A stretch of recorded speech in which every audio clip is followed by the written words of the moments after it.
Assalamualaikum warahmatullahi wabarakatuh. Para pemirsa, wilujeng patepang deui sareng abdi Sintia dina warta Sunda. Pada kesempatan kali ieu, abdi bade ngadugikeun warta ngeunaan lini anu ngaguncangkeun Kabupaten Cianjur. Perkawis lini anu ngageudeurkeun Kabupaten Cianjur.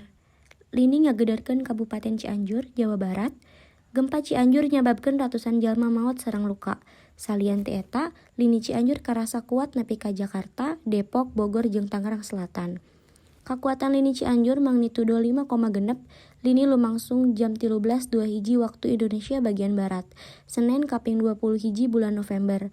Lokasi lini nyaeta 6,84 lintang kidul jeung 107,5 bujur wetan. Nepi ka Salasa kaping 22 November 2022, loba korban jiwa dina lini Cianjur alatan katarajang gedong-gedong nu teu kuat nahan guncangan lini.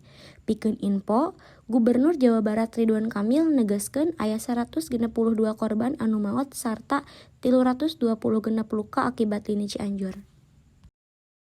Sakitu wae warta ti abdi. Wassalamualaikum warahmatullahi wabarakatuh.